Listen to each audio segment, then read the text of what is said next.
There are two lines in one of Longfellow's poems which have a very classical ring about them. He paraphrases and rephrases a very early statement that goes back to classical times. Longfellow writes, "The mills of God grind slowly, but they grind exceeding small." This thought seems to open a way to a rather practical insight into the patterns of life under which we live. I think everyone will agree that present conditions are not happy. They are not pleasant, but they are undoubtedly the inevitable results of the operation of the law of cause and effect. We have caused certain situations to arise in human society, and we must inevitably pay for the mistakes that we have made. Many persons of unphilosophical minds take the point of view that all these happenings are accidents. They are beyond human control. They arise from circumstances which we do not understand and we cannot overcome. This type of thinking brings with it gradually a certain fatalism and comes into violent conflict with the idealism that has always been present in human nature. We want to believe in good, but we look around us and we do not see evidence, at least immediate evidence, of goodness. We see all kinds of intemperances.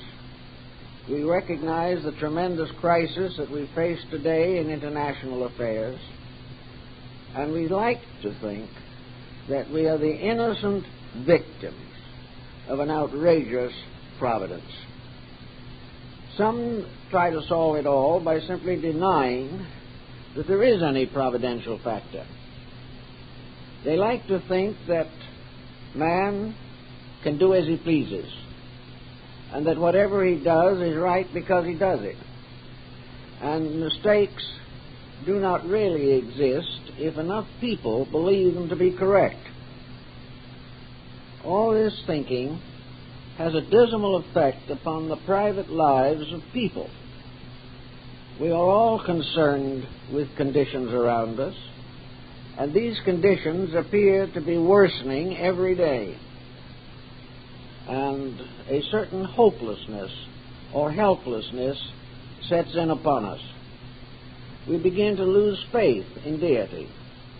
We begin to question the universality of laws. We remember a statement made not too long ago that it has required 6 million laws to attempt to enforce the 10 Commandments. We are in a problem. We know it. We recognize it. But we are unable to cope with it inside of our own natures. Human beings are transitory as far as this world is concerned. We are here for a time, and then we depart, leaving behind us the chaos that burdened us during our lifetimes. All of these doubtful factors, these dismal prospects, the anxieties over ecology and pollution, our fear that nuclear plants are going to leak poisons into the air, the difficulties in the Near East, the curtailment of our petroleum supply, these seem to be piling up accidents. They seem to represent a confusion that is basic. But actually, the confusion is not basic at all. There is nothing in natural law that says that these problems must exist. They exist not because of natural law primarily, but because of the violation of it. The individual has not yet learned to obey the plan of which he is a part. He regards himself as a person standing alone in the midst of confusion. He regards other people much as he regards himself. They are persons.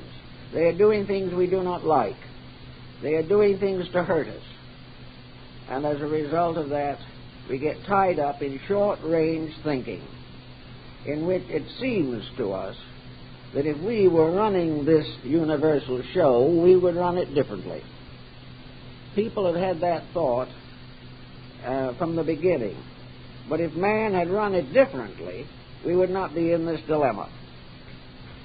Now, it's obvious that the average person is not going to be able to make a universal reformation of mankind. And out of the problem there comes a realization that integrity is a highly personal thing, but that this integrity, when distributed throughout civilization, would solve the problems that confront us. We have allowed in the last 50 years our moral and ethical codes to be deeply corrupted. And most of all, we have trusted our destiny upon one very fallible factor, and that is wealth. We are ambitious to have, and in the process of having, we have allowed ourselves to compromise practically every ethical standard with which we have been endowed. We have neglected to listen to the voice of conscience. We have failed to learn from the wisdom of the ages. We have failed the spiritual dedications that could have protected us. And now we find ourselves between the upper and lower grindstones of the mill of the gods. And this is not a very pleasant position. In the Orient, for example, the attitude towards this whole situation is very different from what it is in the West. Some ways, perhaps we have improved situations, but in the main, we have overlooked the essential reason for human life. We are here to labor and to learn. We are here to help each other and not to help ourselves off of each other. We are here to work together for a common good and not to sacrifice the common good for personal ambition. Yet every day as we watch the news releases and listen to the informed or misinformed or uninformed commentators, we come to the same essential conclusion. The primary purpose of civilization as we know it today is to maintain an ever higher lifestyle. Lifestyle to us means opulence. It means to have the things we want. It means to go on with reckless spending and to, in any way possible, accumulate what we can, even at the expense of others. Now, this is contrary to the law of heaven, as the Chinese called it. This is contrary to the plan which has its own purposes. And these purposes are all summed up in one great purpose: the salvation of all that lives. We are supposed to be working toward a better world. We are supposed to be dedicated to the gradual perfection of our society. The term civilization means the condition of living in a state of civility with each other. Civilization is almost a synonym for cooperation, but we have changed this and made civilization a synonym for competition. Every move that is made in our modern political tangle is calculated in terms of personal advantage or economic advancement. We have pushed the problem of wealth just about as far as it can go. And we are not properly understanding the situation if we assume that wealth per se is wrong. Wealth is something that is a heavy responsibility upon humanity. Our entire industrialized civilization depends upon wealth. The wise use of it, the proper distribution of it, and the moral control of it makes it a useful servant. But where we disregard these factors and make accumulation the primary end of existence, we are going to remain, as we are now, in a state of internal and environmental disorder and disaster.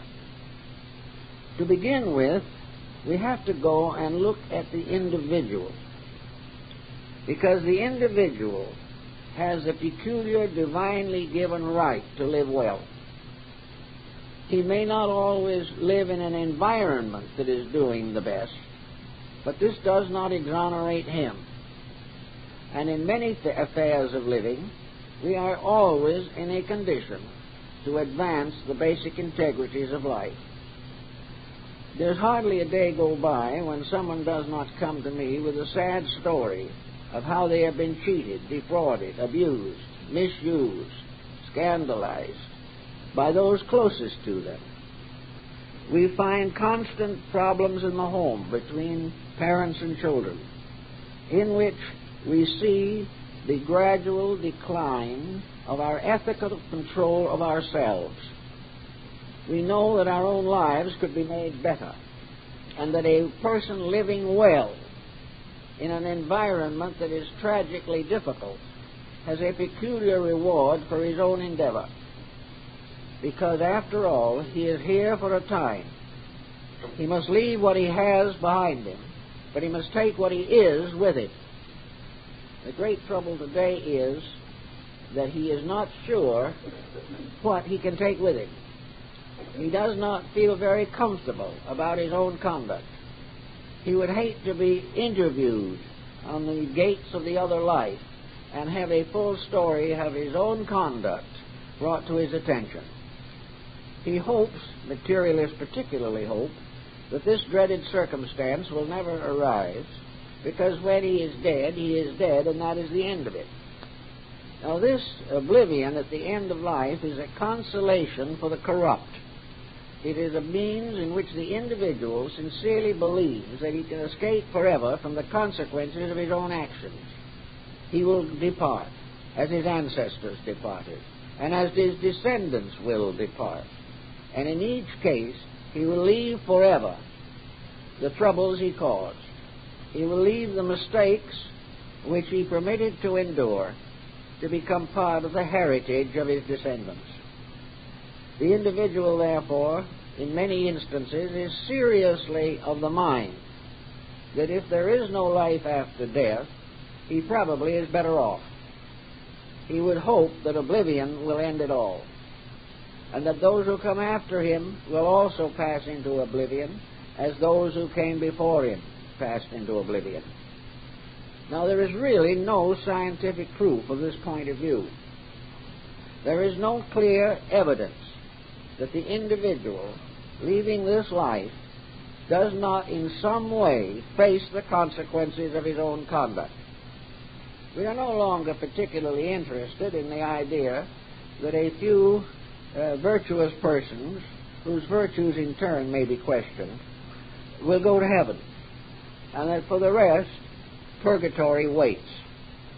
This type of thinking was fashionable at one time, and also was a moral deterrent to corruption.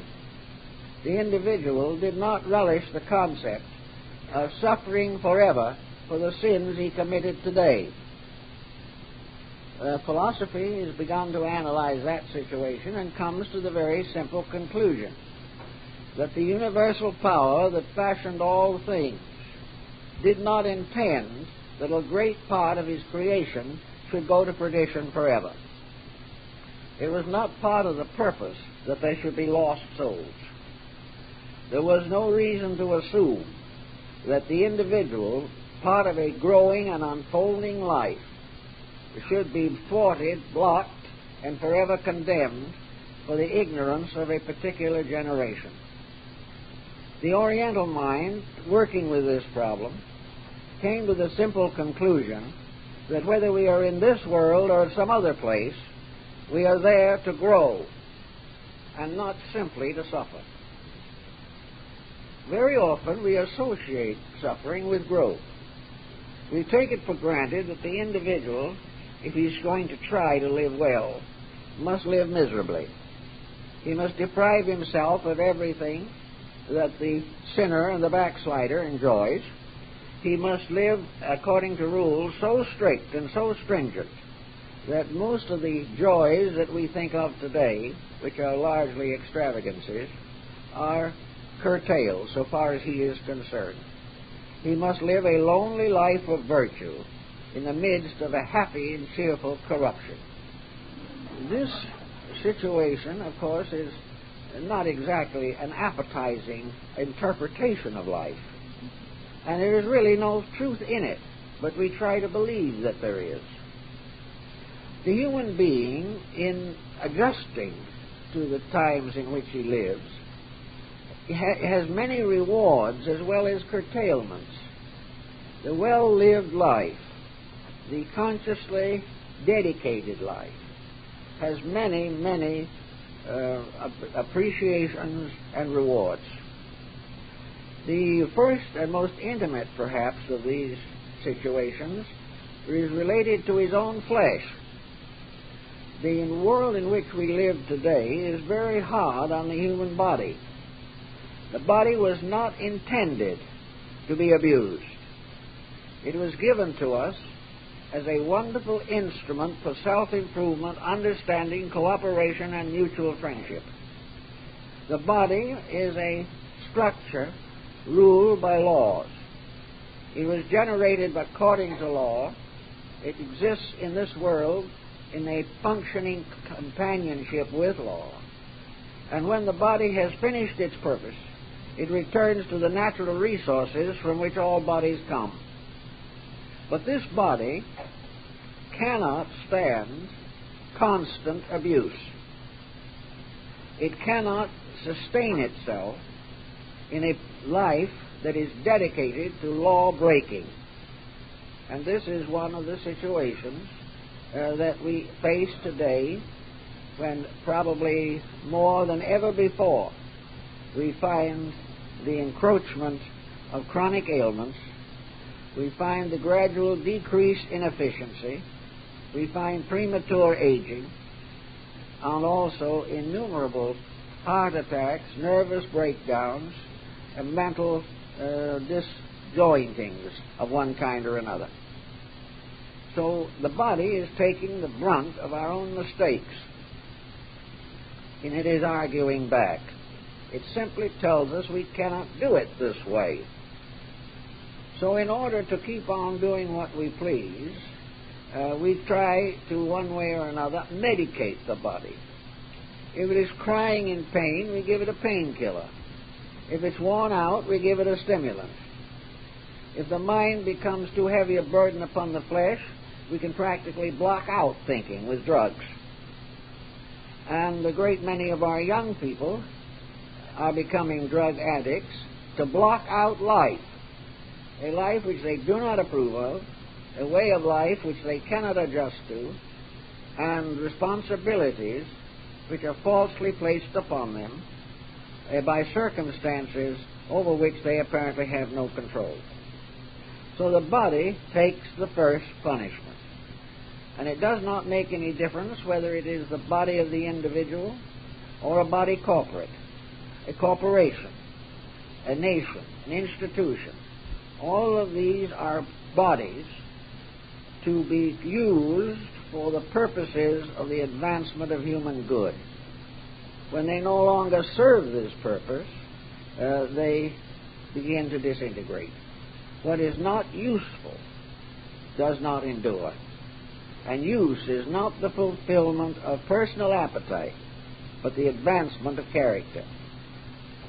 So we have this little poem about the mills of the gods, in which there is added to our problem a vast dimension of integrity. And there's nothing that we are more concerned over at the moment than integrity.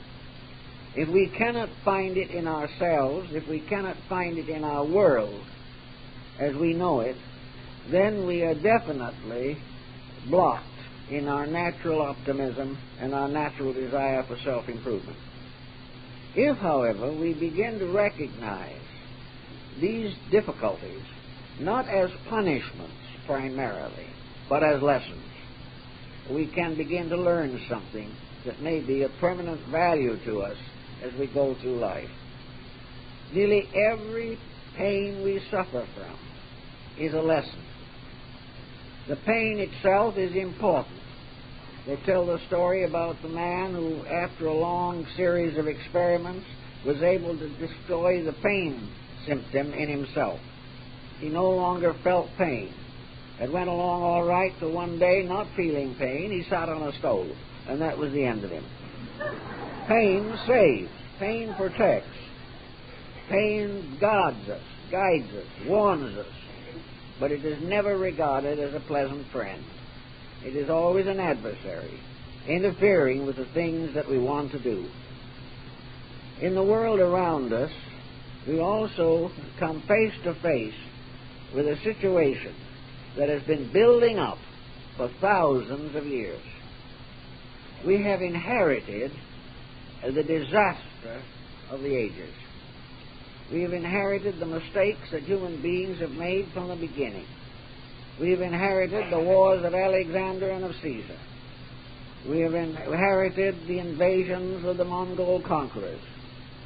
We have inherited the wars and the hostilities of Napoleon, of Hitler, and of all the great ambitious men who have sought to fulfill their life destiny by destroying their fellow man.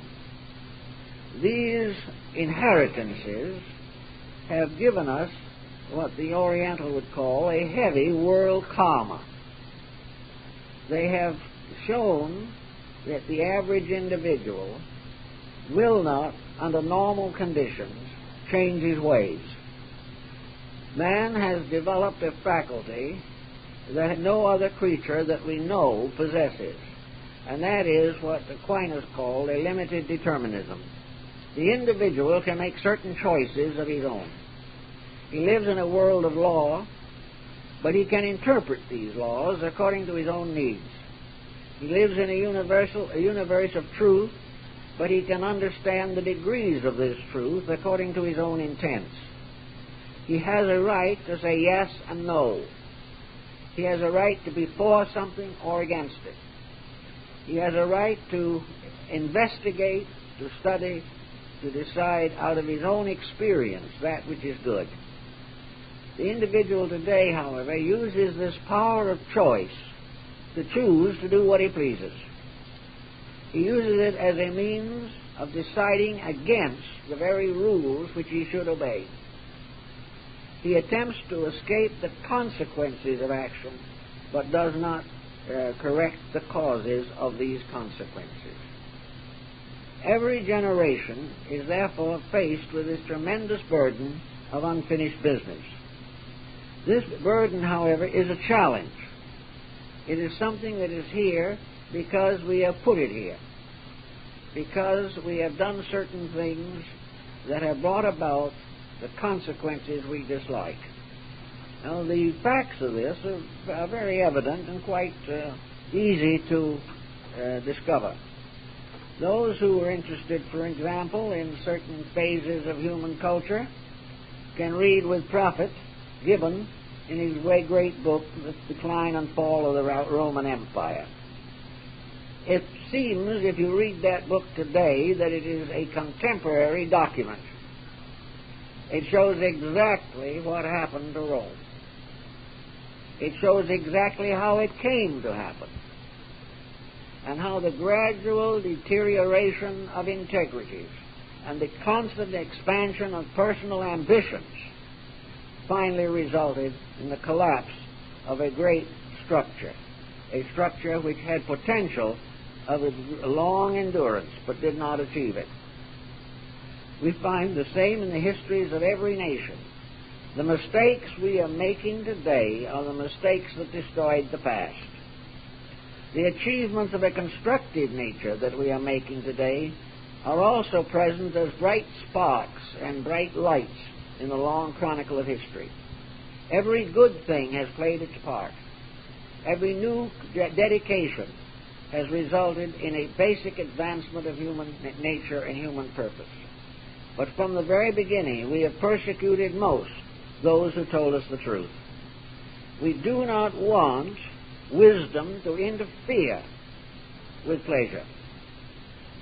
We are striving desperately to be happy by a means that will guarantee unhappiness. This is as natural as cause and effect, and is a manifestation of it. We are much more privileged than the past because we can review what has gone before. We stand probably at the point of the greatest potential enlightenment, but we are not willing to learn the lesson. We consider that all history began in the present century, and all that went before was a mass of myth and legend and mistake. Actually, the myths and legends and mistakes are dominating us today. We have not learned. Families do not learn. They go through many unsettled years, which may end in divorce or other separations, but they haven't learned what keeps a home together.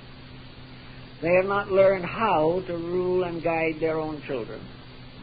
When they go to vote, they do not know who they are voting for, and the only policy that to the average person is meaningful is to vote for the candidate from which we as an individual are most likely to profit.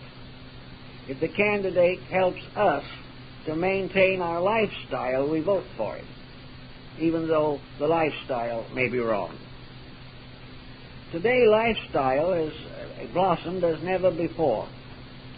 And in the more advanced or more prosperous countries, the standards of living are very high, but the standard of life itself is very low.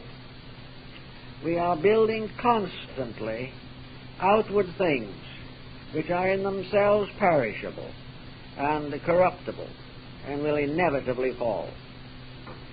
So now we get the idea, perhaps, that behind Longfellow's lines, namely that we are actually always and forever in the presence of an immutable truth, an inevitable procedure, and that the simplest, happiest, most profitable and productive adjustment we can make is to adjust to this truth.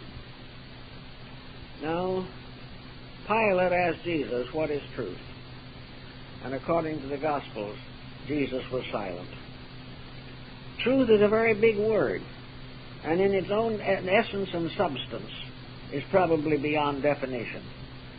But there are certain evidences, certain secondary truths, which are very important in guiding us, even though the primary may be obscure. The truth of a matter is the reality of it. The truth of a situation is its factuality. But most of all, it is its definite integrity. Truth is incorruptible.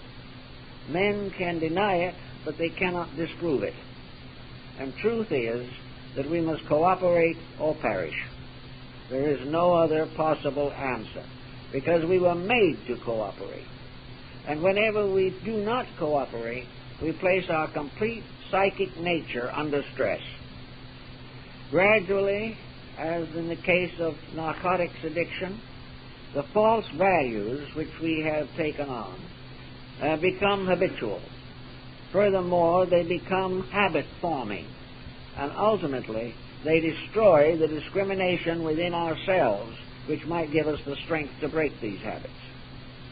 So little by little, we are losing our relationship to the world of which we are a part. We are losing our recognition that we are here to grow, to correct our mistakes, and to advance gradually toward the fuller appreciation of truth, to become a little more aware of the truth of the matter, whatever that truth may be. This is a problem that today confronts us perhaps as never before. In the last century, industrialism and economic growth have become the great policies of life. We are constantly struggling with all kinds of complicated and difficult situations due to the interaction of these various factors, all of which have been allowed to get out of hand. So, instead of feeling that the world is in deep trouble or that man's place in destiny is threatened, I think we should begin to realize that we are in a corrective period in civilization. It becomes obvious that if things continue as they are, we are going to be confronted by nothing but crises from now on for the unpredictable future. Everything that is difficult today is well on the way to being compounded.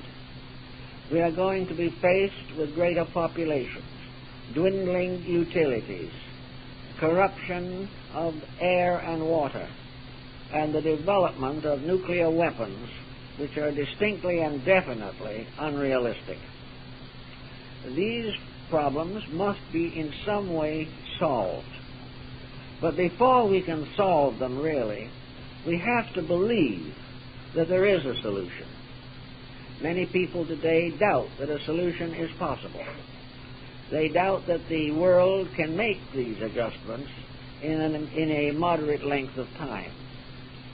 This may well be true, and there's one thing we have to constantly remember, that we are in this world, but we are not of it. This world actually cannot control the thing that is inside of ourselves. No material force or power can corrupt man's spiritual heritage. There is no possible way in which the human soul can be damaged by externals. It can only damage itself by accepting, by recognizing and acknowledging things that are not true. So the mills of the gods are gradually grinding out the great problems of mankind. Probably the greatest problem with which we are confronted is ambition. And there is no one that can really write a good defense of it. Ambition is, of course, a pressure within us to excel in something, to become a greater expert in our own field of living or thinking. In large terms, ambition is the impulse to get ahead, to do things, to improve one's material estate. Ambition has caused all the miseries the world has ever known, because in a world in which there are limited resources, there is no place for the aggrandizement of the individual. Now, the opposite of ambition is not inertia. Many people think that if their ambitions weaken, they are dying while yet they live. This is not essentially true. Ambition exists and can be used, but ambition should be devoted and dedicated to the definite labor of improving all things. Ambition should be the eternal hope of the individual that the world collective will find peace, happiness, and security. We should be ambitious for principles, but not ambitious primarily for profit. If we do all that we can to fulfill the impulse within ourselves to make life better for those around us, we have probably the highest ambition that we can know. Another tremendous pressure within us that is getting us into constant difficulty is selfishness. Selfishness is the mysterious attitude within ourselves that tells us that we should benefit most from anything that happens. Selfishness is self-centeredness, but in truth it is not self-centeredness, because the real self is not centered in that way at all. The real self, with a capital S, is universal. There is one self, from which all other selves are dependencies. They are fragments in the great mosaic of one eternal principle of life and integrity. Therefore, selfishness, really, as interpreted in the old philosophies, is man's selfish hope that all will be well with all. Selfishness is the ability of the individual, in the higher sense of the term, to be as thoughtful and considerate of others as he expects them to be of him. Selfishness may be fulfilled by living better than we have ever lived before. And in living better, we may be apparently focusing upon ourselves. But this is not wrong if, having attained to better, we use it to serve the common good. All selfishness should be an urge or an impulse to improve in order to be more useful. But selfishness which seeks to attain a superiority for the individual over those around him is contrary to natural law. Another common denominator of our negatives is fear. The individual is in a worried state. He fears the world in which he lives, and he most fears his fellow man because he cannot read the thoughts that dominate those around him. He is quite aware that he may be constantly the victim of a conspiracy. Fear has been tremendously exaggerated in recent years by a variety of literary productions and through the media. The media constantly tells us of the terrible things that are happening. Now, these terrible things may be really happening. We're not denying that. But the impact upon ourselves is fear. We read all kinds of books about secret organizations that are seeking to undermine our world, and we become terror-stricken. Fear is definitely man's anxiety about the unknown, that which cannot be easily explained, that which seems to be hidden behind something that we cannot actually investigate, but upon which we can bestow all kinds of frightful proportions. This is fear, and many people are suffering from it today. The wise have never been afraid, and this is something that is very important for us to think of now. There is no need for anyone to be afraid of anything except his own mistakes, and these he can rationalize and understand if he wants to. The fear of the unknown develops all these negative anxieties because the individual recognizes the unknown as he sees it or senses it today as a vast uncertainty, a chaos, a kaleidoscopic mass of conspiracies, and he does not know which way to turn. The ancients feared neither life nor death. They feared neither the enemy or the false friend. But having come to a full acknowledgement of the law, they realized that there is no place in the universe for fear. There is no place in the universe in its natural state where there is anything that should cause man unreasonable anxiety.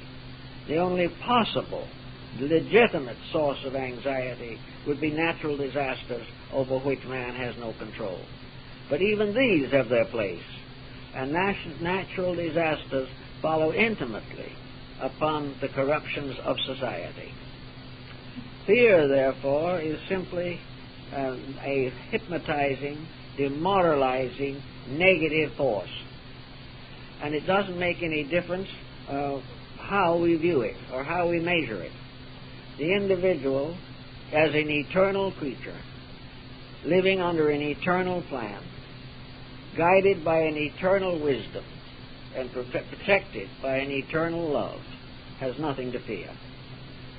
He has only to be afraid of his own mistakes. He is afraid, perhaps, that the negative part of his own nature will dominate him. If it does, it is because the good part has never had a chance. If, however, he really wants to overcome fear, he can do so, because all fear is based upon uncertainty.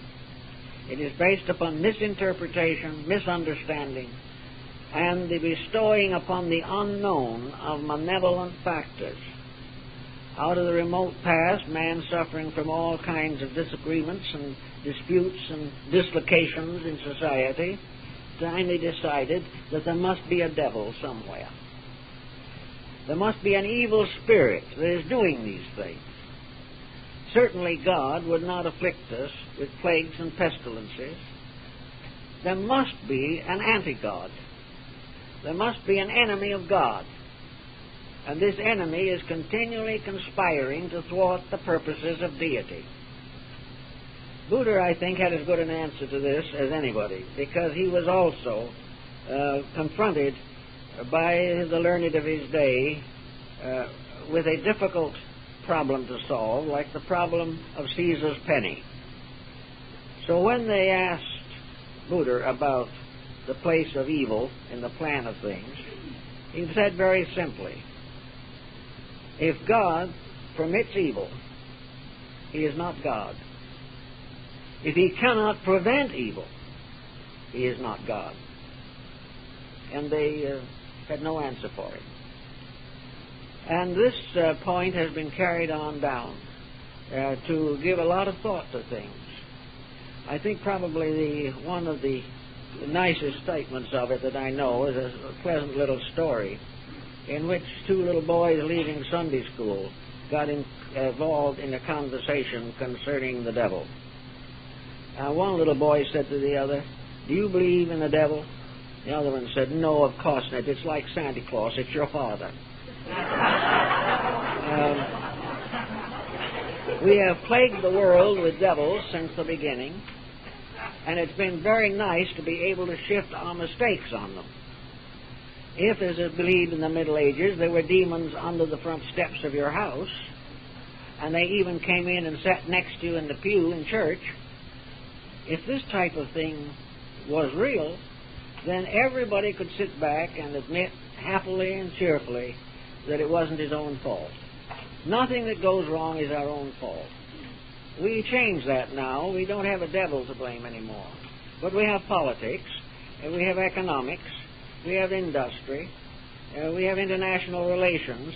All these things now take the place of the devil in one way or another and make it possible for us to feel that we are not to blame for anything. It's all stacked against us. Well, no philosophy of this kind can ever pull us out of the doldrums. It simply gets us in deeper than we were before. Let's take a very simple look from a Greek standpoint on this situation. The Greeks were convinced, in their own way, that there was one sovereign principle. That this sovereign principle can be called God, or it can be called life, or it can be called infinite mind, whatever you want to call it. It is one eternal principle, as Pythagoras pointed out. All divisions into multiplicity take place within this unity. There is nothing outside of totality.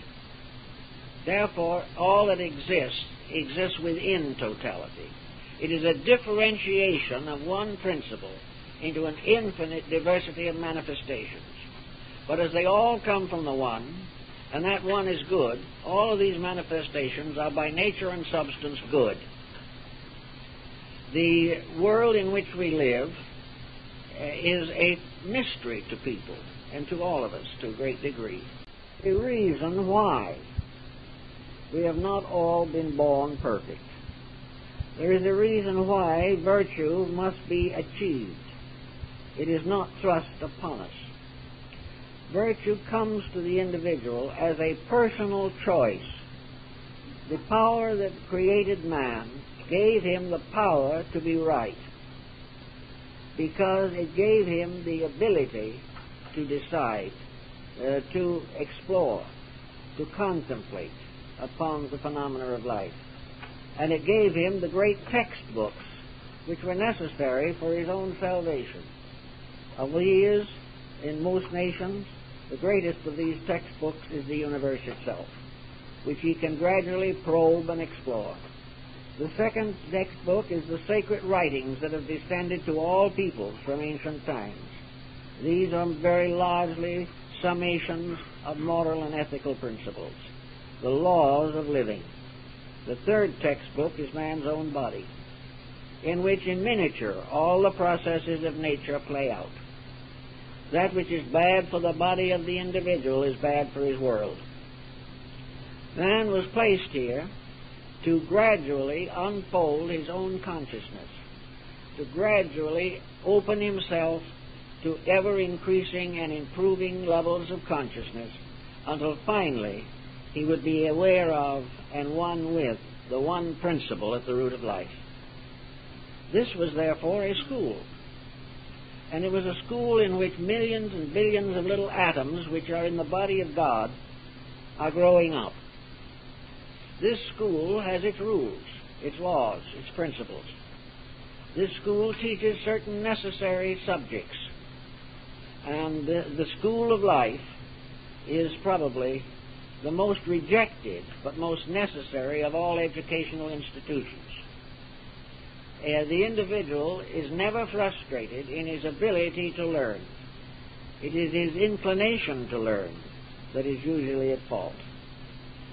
After we begin to think about this, we realize that the entire pattern, the entire program, has as its real substance that it shall produce the enlightened person. And it shall produce it because that individual earns that enlightenment by his own conduct, by his own insights, by his own efforts. It is not bestowed, it is revealed and released through him by his own efforts, by his own indefatigable determination to find the answer to himself. Many ancient peoples gave much thought to this, and they realized that in some way there must be a means or a method by means of which the individual could more rapidly learn the lessons of life. So several different disciplines were bestowed upon man in ancient times. The first and basic of all these disciplines was purification. This was the great discipline of the ancient Greeks, that the individual, before he can become wise, must purify his life of those corruptions which make wisdom impossible. In other words, purification was not merely washing your hands, nor was it bathing in the sacred tank. Purification was the cleansing of the life. It was the elevation of integrities. It was the proper use of emotional, mental, and physical potentials. Purification was the right to be right. It was the right to use every facility that has been given to us in the most constructive, idealistic manner. Purification was of the body, was accomplished in antiquity by dietetic restrictions, by leaving off certain foods that were not useful, to break away from all things entering the body which are likely to corrupt the body.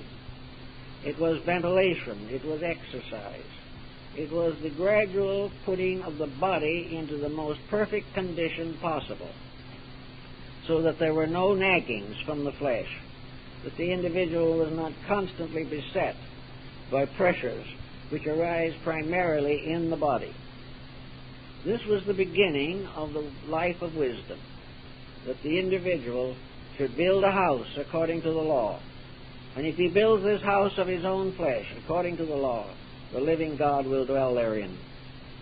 Having gone through purifications, moral, ethical, physical, those seeking truth then settled themselves upon a way of wisdom.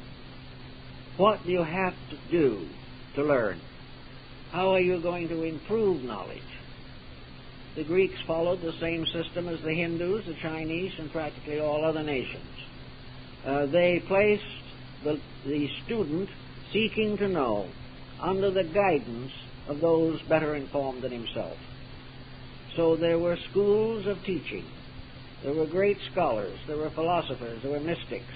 There were the state mysteries, and all of these institutions which existed to communicate to the individual more and more of the divine plan. Therefore, next after purification came a type of discipline. This was no longer merely disciplining the body, it was the disciplining of the emotions and of the mind. The individual who can't control his temper is not going to be able to experience the presence of God. He may think he is, but if it comes in this form, it must be questioned as being an hallucination. The individual who cannot control his thoughts cannot become truly wise. And where the will within the person uses both the mind and the emotions for the gratification of its own personal ambitions, then we truly have Samson bound to the millstone of the Philistines. We have something great, splendid, magnificent, immortal, tied down to the smallest, insignificant, and inconsequential activities. So the mind has to be controlled so that it thinks straight. The emotions have to be controlled so that feelings are noble, gentle, kind, compassionate. To gain this mental discipline, which was so required, it was necessary also to convert or convince the mind. It had to be taught how to think. It had to be taught how to escape those opinionisms which Epictetus calls a falling sickness of the reason. It is the gradual cultivation of common sense. Mental discipline is grounded in common sense. It is the individual capable of the kind of straight thinking we find among primitive people. The straight kind of thinking that does not necessarily found itself in intellectualism, but in an intelligible advancement towards wisdom. This type of thinking drew upon the wisdom of the ages and gave the person the keys to organized mental activity. The Greeks liked to think that mathematics, astronomy, and music were the master sciences by which the mind could be disciplined. Mathematics gave the concept of exactness. Astronomy gave the concept of vastness and inclusiveness. And music gave the concept of harmony or adjustment between living things. Those who were grounded in these were ready, perhaps, for higher advancement. But there was a catch in this, which we have overlooked. Namely, that these ends, these sciences, are to be acquired for the enlargement of consciousness and not the enrichment of the purse. In Greece, there were a number of professional teachers who were called the sophists, and they were held in poor repute, largely because they educated for a fee. They were like tutors, and they were looked down upon as by that very circumstance alone that they'd made a fee, that in one way or another it was not a complete dedication to truth. Now, some will say, well, if you did that today, most of our educators would be in the poorhouse. That might be true, but it wasn't true then, because the ones who became the great leaders of Greek thought for over 300 years, producing over 200 of the world's most enlightened thinkers, did not make that type of charge. They were supported, they were helped, their disciples loved them, their disciples saw that they wanted nothing and needed nothing, but their wants were few and their needs were few.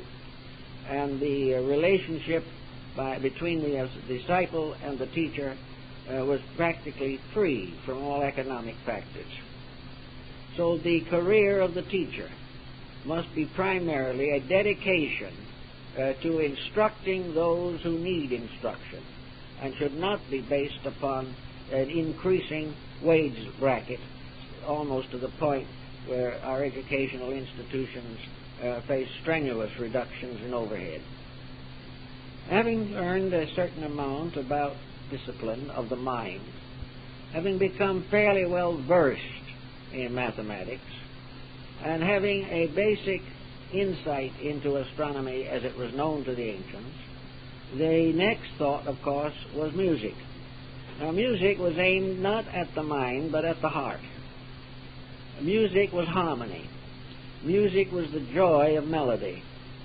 Music was the magnificent expression of artistry through choral singing, through instrumentation, and through every device that would be harmonically acceptable. Now, music had its rules also. And the ancients were very definite in pointing out the difference between music and noise. They were also very clear in their differentiation between the attainment of harmonic enlightenment and the danger of enharmonic discord. The Greeks were fully aware that the whole story of life could be summarized in the story of music. They knew beyond all doubt that wherever music is corrupted, society suffers. Wherever discords of sound are encouraged, internal integrity is threatened. Today we live in a world of noise. Most of it is enharmonic. Much of it is strident. And because of its effect upon our own inner lives, our musical theory itself has been corrupted. So that today, enharmonic compositions, the so-called pieces of music that have no actual inspirational value, are becoming more and more frequent. These simply are means of stimulating emotional reaction without integrity. So music, corrupted, has given us many of our problems. Every area of knowledge, when corrupted, becomes dangerous. Every field of research, when abused, becomes a menace. Now, we should know these things, and we should have the courage to try to do something about it.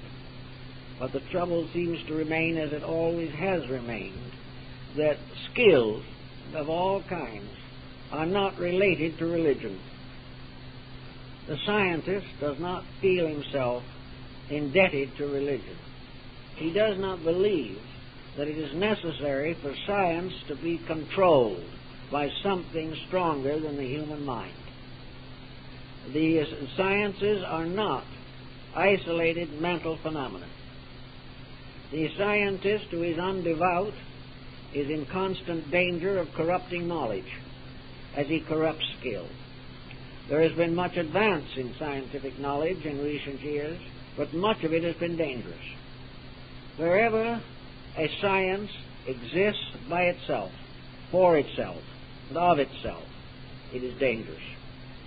Wherever any branch of knowledge isolates its own peculiar content and enters perhaps into conflict with other sciences, or at least is in a more or less non-adjusted relationship, wherever this exists, the benefits of science are reduced and its dangers are increased. Probably the dangers of science have become greater and are now overwhelmingly menacing. We discover that a great part of science is not dominated by a determination to serve other people. It is a determination to advance a kind of knowledge, a desperate determination to prove something, rather than to discover value as far as the public mind is concerned. Thus, science today has more or less forfeited its birthright. It has not stayed true to its real purpose. Bacon, in his Novum Organum Scientiorum, the new organ of science, tells us that the end of science is that man shall learn on a scientific level all that it is possible for man to know, and that all he learns shall be dedicated unselfishly to the well-being of all that lives. And it's the second part that's missing. And because that secondary part is not there, we must assume that the level of idealism, even of the most educated, is not high enough to cause a dedication. It is not strong enough to lift the individual out of his own selfishness into an integrity for the common good. The same is true of government. People's worked with government for a long, long time.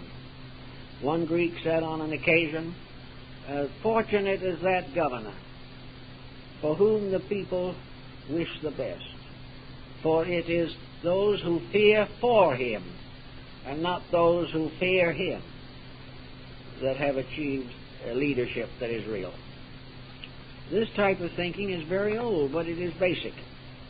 And there's something inside of all of us that recognizes basics when we give them proper attention. There is no doubt in the world that we are in a position to appreciate value. But too much of the time, we have neither the opportunity nor the leisure to cultivate value. This is a very serious limitation in our way of thinking. So when it's all said and done, we live in a perfectly honest universe. The trouble is that we are not too honest ourselves. We live in a world that rewards virtue and punishes vice. Therefore, we have prison after prison loaded with those who haven't learned this. We live in a world that wants us all to be happy. But we cannot all be happy while 2/3 of us haven't enough food. We are supposed to rejoice in the advancements of science. And as a result of these advancements, we sell weapons to one nation or another. We haven't learned the very basic facts of life. That either we work together or what we call civilization will fade away. And if it fades away, it will probably be quite a time before it builds back again. We do not want to face a repetition of the Dark Ages. We want to gradually wake up to the fact that all exploitation is against a natural law, and nothing can be against law and survive. For a little time, the dishonorable person seems to flourish like the green bay tree, but in the course of time he is cut down, because the mills of the gods grind exceeding small. No matter what we do, it has its consequences. And the thing we want to do now is those types of things that have good consequences. And we can start right in with ourselves and try to get a greater insight. Because when we go out of here, we go into a condition or dimension of existence in which what we really are is all important. What we have, what our worldly estates have been, how successful we have been in business or politics, even though we have been the rulers of nations and have received all kinds of awards for our skills, these things are of no consequence whatever. They are part of a delusion that man has built. The thing that counts when we go to where things do count is kindness, most of all. And with that, understanding, compassion, and dedication. And if we believe in the law of reincarnation, we want to also believe that we come back to be useful and not to be rich again. That we come back to serve those who need and not become involved in a selfish, competitive way of life. Actually, man's great cycle of rebirths is great enough to bring us all to perfection. If it was not, all would fail. But that power which sees each sparrow's fall is not unmindful of the struggle through which life passes, and recognizes that this struggle is unnecessary. And so the prophets, they say, have come to tell us the truth. The sages and the saints and the seers have revealed to us the workings of the law. They are the highest authority we know. The highest because in our own hearts we realize that what they said was the thing most close to truth that we have ever heard. So these wisdoms are available to all of us. And they can begin the quiet process of helping us to orient ourselves in our own life stream. We are flowing through time and eternity. We are like ships that pass in the night. We have all the contacts and relationships of existence, and for the most part we resent them.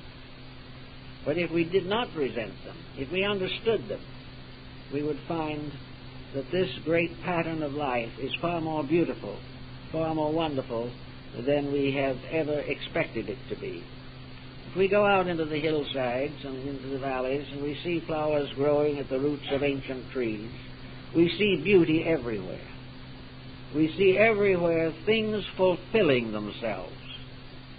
We see the marvelous growth of life. We see that each thing is constantly releasing life from within itself. Man, having a more advanced organism than these other things, is not aware that the constant release of life through himself results in the ultimate beauty and the ultimate cooperation and the ultimate re-identification of living things with the life within them. Nature in its wonder has given us hundreds of different colors of flowers and the plumage of birds and the scales of fishes. It has given us tiny things so small that even the microscope can barely capture them, and faced us with vastness so great the most powerful telescope cannot penetrate it. All this vast coordination is not in constant conflict. Planets are not colliding every once in a while. The various forms of life are regulated by immutable procedures, and all these things are unfolding from within themselves according to law. And where man abuses this law, he ceases to unfold. He is no longer part of the plan. And it is very important for him to consider more deeply this plan and try to harmonize with it for his own good and his own security. We have also one other point to make in connection with this mill of the gods, and that is that most of all, it encourages us to obedience. The only answer is to who do we obey? Do we obey those who are the natural sophisticates who have led us into trouble since the beginning? Do we obey those who are seeking to exploit us? Do we obey those to whom obedience is given by fear alone? Do we obey because they have some mysterious hypnotic influence on us which we cannot resist because we do not understand it? To obey, finally, is to obey the universal plan, to stay in harmony with the will of heaven, to keep the rules which have been given to us and have been set forth in most of the great legal codes of the world. From the oldest time, there were great legal codes by which our conduct was directed. Way back in the time of Hammurabi in Babylonia, there was a rule, there were many rules, but there was one rule that had to do with a man who built a house. The rule had many interesting branches and implications in it, but the substance was this. If a man builds a house badly, and that house falls down, or does not fulfill its purpose properly, the owner, who is the sufferer, has the right to decide what shall happen to the culprit. If he says the culprit should be hanged, there's a possibility that he might be. But most likely the owner would say, I want the house rebuilt and rebuilt correctly. And if the builder refused to do this, he was imprisoned. There was no further doubt. Every transaction must be honorable. And that was the rule 3,000 years ago. That anyone caught adulterating a product, misrepresenting a statement, breaking a promise, this type of thing was punishable by law, quickly, immediately, and without an elaborate defense by some professional lawyers. Either it was done right or the blame went where it belonged. As a result, we find evidence that the buildings back in those days stayed together rather well, because it was necessary to have that kind of a rule. And it was also in this code all kinds of teachings and moral statutes. That code, as it was written 3,000 years ago, was more honorable, more final, more brief and clear than any code we have composed in the last 500 years. The code was intended simply for the purpose of rewarding the righteous and making the unrighteous do it over again. This type of thinking was very basic, and it was based upon a simple principle. This code, the Code of Hammurabi, was not created by Hammurabi. It was created by God and revealed to the great king, probably through his counselors and those who served him. But the final authority, the final power, was rested in heaven. And anyone who broke the laws of men broke the laws of God. Of course, there are laws that have come in now to protect the guilty. They weren't in the Code of Hammurabi. But in substance, those laws which are right and proper originated in revelations like the Ten Commandments, revelations of sages and prophets. They were the foundation of civilization. And before them, all human beings had to live in a condition of humility. Only the eternal is self-governing. All else must be governed. Only that which is the eternal lawmaker is the master of the universe. And this lawmaker is eternally good and eternally wise, and is the only power that we know that is fully aware of its own purposes. Under such conditions, it is said by Plato that in a republic or a democracy, the best must govern the rest. In the great universal plan of things, the best must govern the rest. And the best is the eternal principle of life itself, manifesting through an immutable pageantry of laws. These laws are the will of the Creator. These laws are the substance of the good life and how man can live it and come in time to the fullness of his own purpose. But before this power that alone knows, all are servants together. All are in bondage to truth, which is a happy state, whereas bondage to error is the most miserable condition that is imaginable. But bondage to truth is to be always termed in the form that the burden is light and the yoke is light. Truth, in serving it, we find not a hard taskmaster, but something that becomes more and more adorable to us, until in the service of truth, or in the service of each other, or in the service of the divine plan, we come to peace, happiness, and security. All these principles are involved in the realization that the laws of nature work, that the laws of nature, as Aesop said, have as their principal vocation the raising up of the lowly and the casting down of the great. Everywhere in nature there is a divine justice, and while generation after generation may pass and not be aware of this justice and believing that they can live in contrary to it, will perpetuate their own selfish and self-centered policies, the final fact remains that there is no mistake that we ever made that we do not have to correct.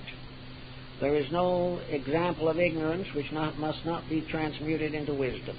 There is no hate that must not be transformed into love. Everything that is negative and dangerous to us arises from our own ignorance and is scattered abroad by the various means of communication that we have today. All that is not true shall be ground down. All that is true shall be lifted up. All that has to do with the future of the world will be worked with. Nature will step in. Strategy and crime and suspicion and all these things will be washed out. They will be finally cleansed by the plan itself. But it may be a long road. It's not something that's going to happen in a moment. But how long it takes depends very largely upon man. Because on this planet, the problems that man suffers from are man-made, and the corrections must likewise be made by man. That which he has done, he must undo. That which he has falsely built up, he must recognize his mistakes and correct his attitudes. Policies that are not good for all are not good for anyone. and all the struggle for power, the struggle to conquer, all this is a delusion. For we are always, and have been always, fighting war after war for possession of this little molehill we call the earth. And when we get it, what do we have? Simply a graveyard. So nature is trying to tell us these things. Nature is trying to make it obvious to us that nature will win. That no power that man can use can corrupt the law upon which existence stands. The individual who says he is breaking a law, really telling us that the law is breaking him. Man can never break any laws except those he made himself. And even some of these perhaps should be broken, others should not. But no man can break the divine law. No one can interfere with the immutable purposes of the infinite plan.